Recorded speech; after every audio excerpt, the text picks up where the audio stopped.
Hello, everybody. We have a recap to do, and I am actually doing this before the Hartford game ends because the only way to describe this game is belt to ass. That's the only way you can describe it. It is currently in the 77th minute. Hartford leads 4-1.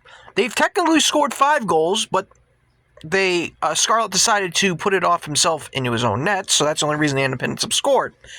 I was completely wrong on this game.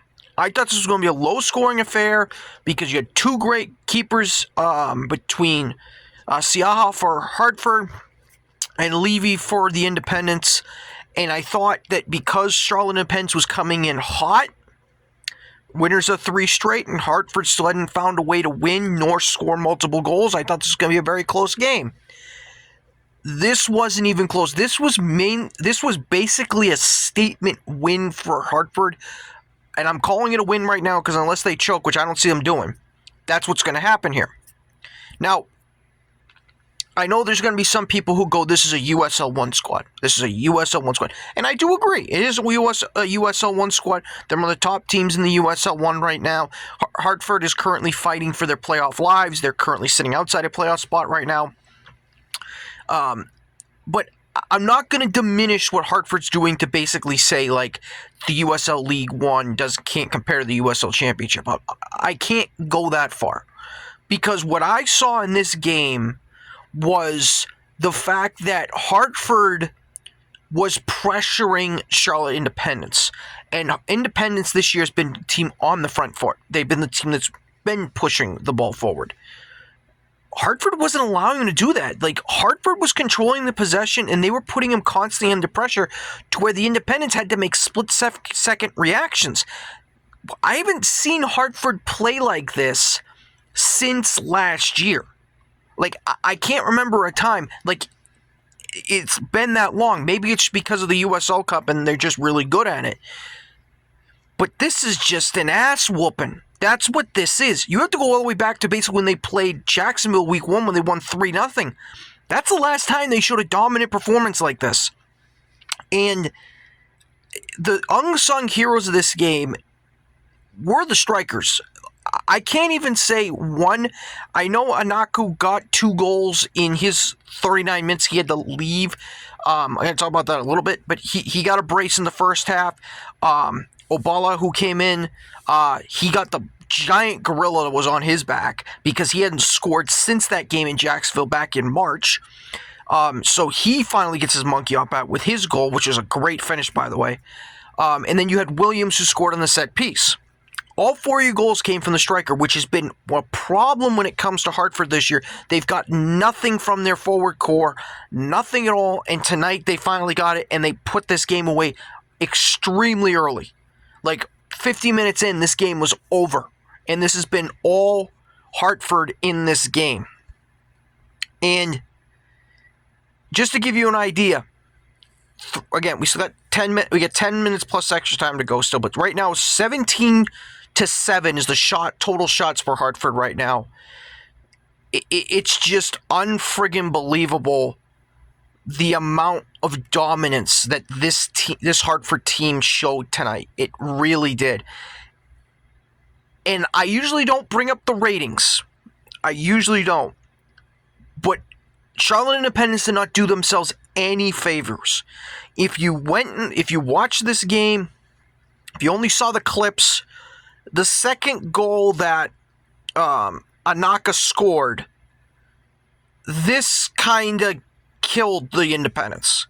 Because it was 1-0 at this point. They have the ball. They have the possession. You're thinking if they can just get this to halftime, down 1-0, they could regroup, and you might see a second half where they're the ones who putting on putting their feet out in front, and maybe they get the tying goal. All of a sudden, the momentum switches.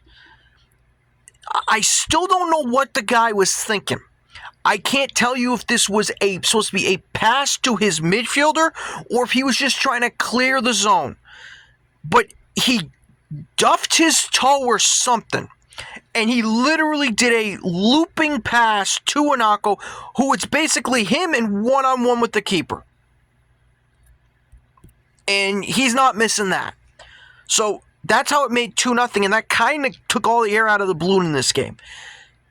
Which it didn't take the air out of the balloon of the guy playing the freaking trumpet. I'm going to talk about that for a little bit before I talk about the injury to Anako.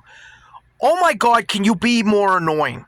That trumpet guy playing stupid brass bonanza. Every other minute, it's the same exact crap from him.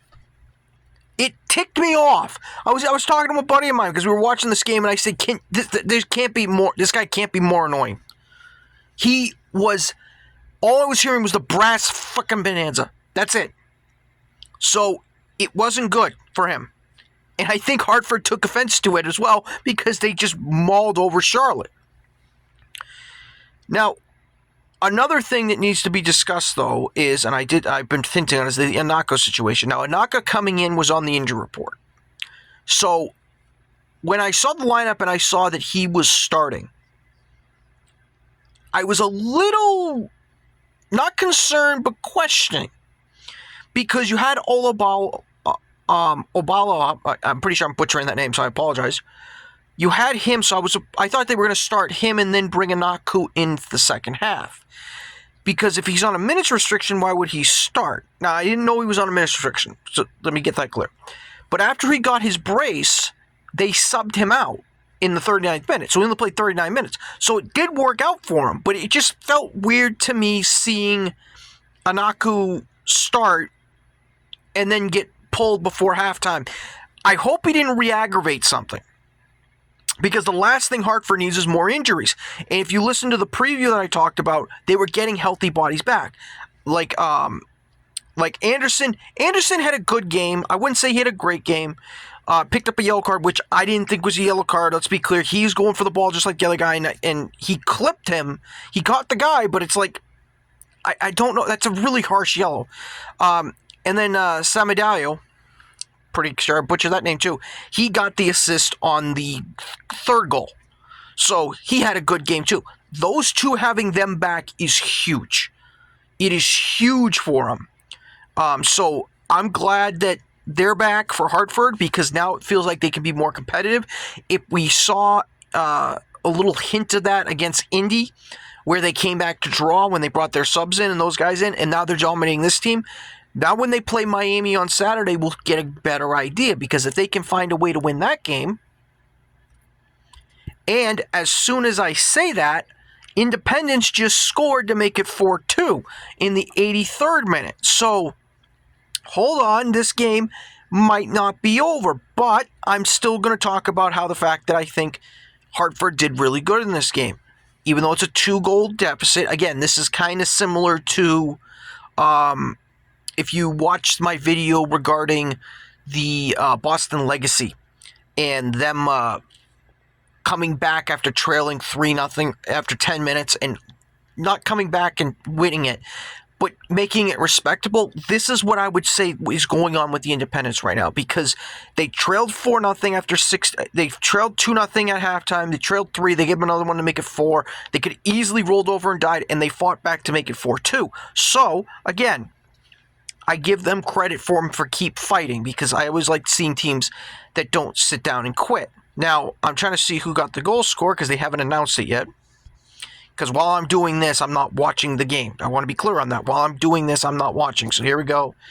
It was Rudin Mainen, which I believe, if I look at their lineup,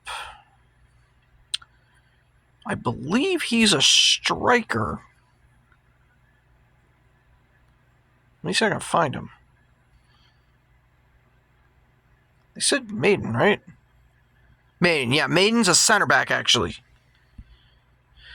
So, let me look at the replay on this. Looks like it was looks like it could have been a set piece. Again, I cannot watch while I'm doing this, okay? But it looks like it was off a set piece. Able to get into the box, and they were able to score to make this a 4-2 game. So now all of a sudden it's a little tighter. Now all of a sudden that goal by Scarlett, that own goal that he scored, you got a little bit of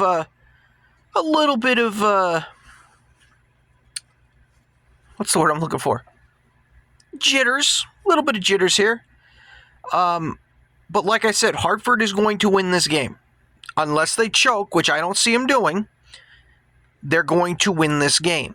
And I think it was very impressive, especially how their strikers performed. Now, I'm going to upload this.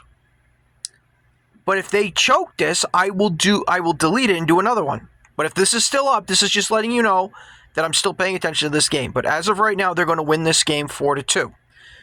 We will see what happens, though. If this becomes 4-3, we will see. I don't think so, but right now Charlotte has the momentum in this game. And we will see what happens regarding that. So, take care. Congratulations to Hartford Independence. If this goes up and they've won, congratulations. You move on. You continue to defend your title. And we will see what happens then. So take care. I will see you next time.